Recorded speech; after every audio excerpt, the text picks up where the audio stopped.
So what we wanted to start off with was we've each picked 2 of our most inspiring women, the women that inspire us the most, and we're going to talk about them and why they inspire us. So Roxanne, do you want to start with your first one?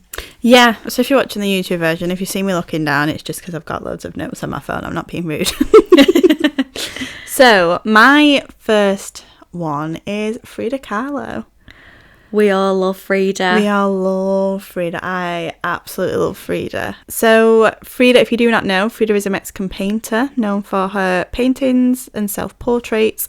She was inspired by her life, nature, and artifacts of Mexico. She explored topics of post-colonialism, gender, class, and race in a Mexican society. When I was in college was the first time feminism was ever brought up to me, or if it wasn't the first time, it was the time where it sunk in the most. It was the time I can remember, because I was looking into like sex and gender and stereotypes and relationships and like mental health, and then one of my tutors was like, oh, you need to look into like feminism, you need to like get to know what feminism is. And I was like, what even is feminism? Like, what is this? Yeah. It was just, where I grew up, it wasn't really something that anybody spoke about. I didn't really know it was a thing.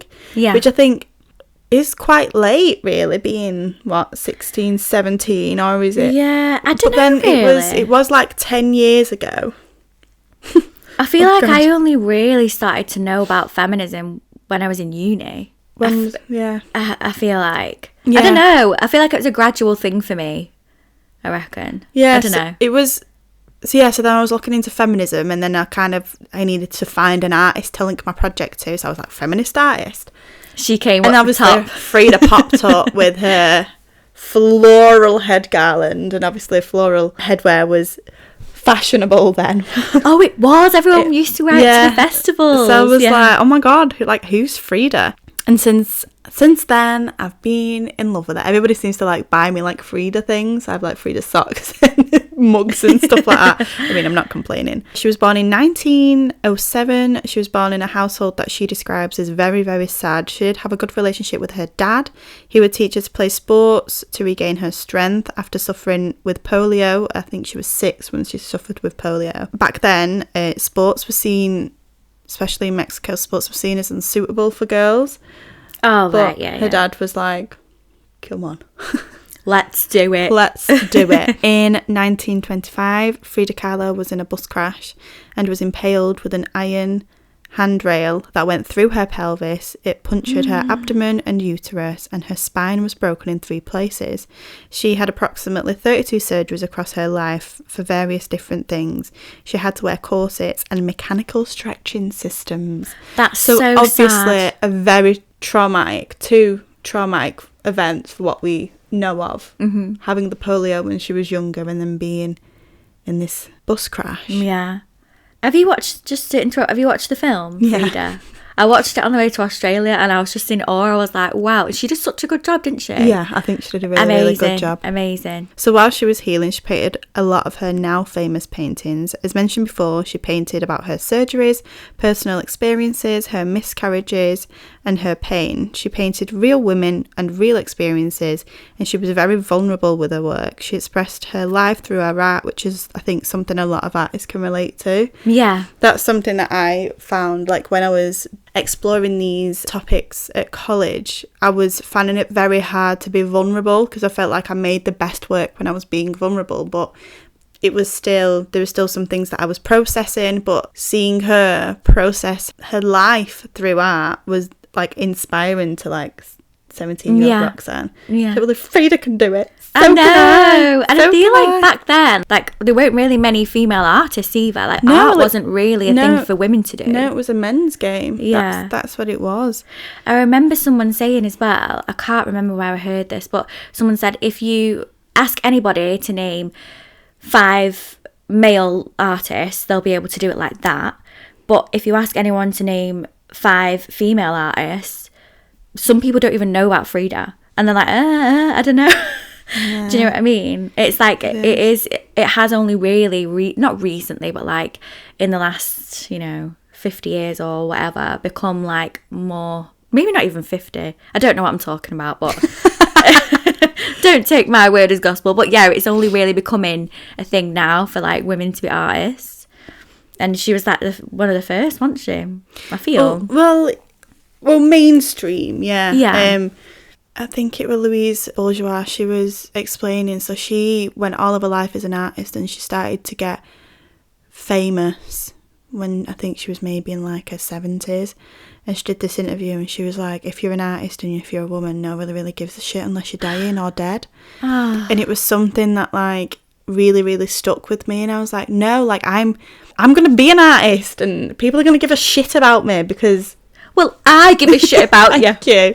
But just so you know. Very, very precious. No, but I know what you mean. It's sad, really. And this is why we need International Women's Day, because we're not, and so many men are like, oh, we don't need it, women have equality, they've got equal pay, they can work. We still need it. We still need it. We do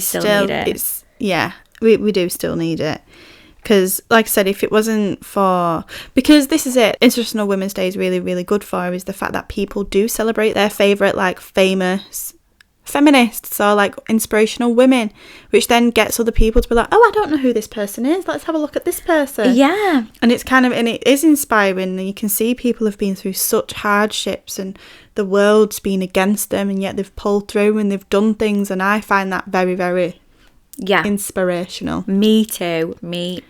So she was born in a time where gender roles were very clear and segregated. She was stereotypically labelled as ugly because of her monobrow and her unfeminine characteristics. She dressed in a masculine way, which was very different at this time in Mexico. She embraced both sides of herself, both her masculinity and her femininity.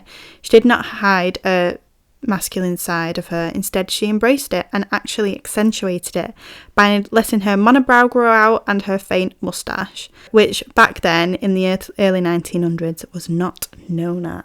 Really? Not many people do it now either. No, she also enjoyed boxing, dirty jokes, tequila, and dressing masculine for family photographs. She was unapologetically Frida.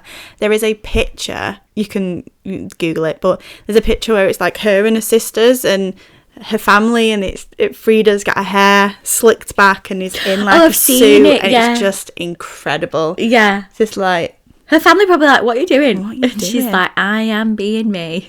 But yeah, no, so going back to Frida's paintings, her work symbolises hope, power and empowerment. Women didn't have any equal rights in the 1900s, but Kahlo was very proud of her gender and would express this through her paintings.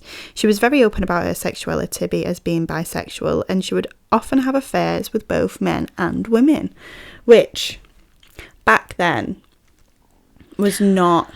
Yeah, her being so open and like unapologetically herself in every way is just not the fact that she was a really famous painter and she's known for that, like, but just for that is amazing. So good. It's so inspiring. She is. She's very inspiring, and like I think it's kind of touched upon, but yeah, no, she was the first. She was my introductory to feminism, and everybody starts somewhere when it comes to feminism. Everybody has the preconceived notions of it being like anti-men, and there are some people who call themselves feminist who are very against men, but that isn't what feminism is. Feminism is about equality and everybody just being on a level playing field, and she was my introductory to it, and it was very, because I was so like in awe of her and her life, and I related to her because like back then I was a painter as well.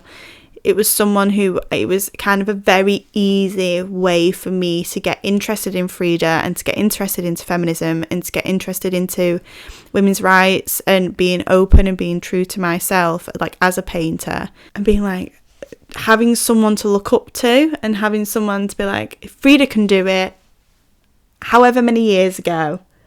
Yeah, when times were so different as well. So different, yeah. She's like gone against the odds, and like a lot of people who would have gone through that awful ordeal in like the car accident, the bus accident wasn't it?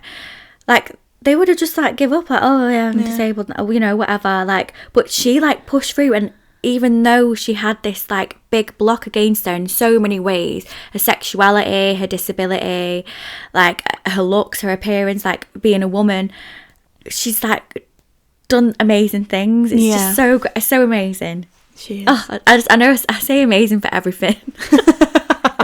That's No. amazing. That's amazing, but it is.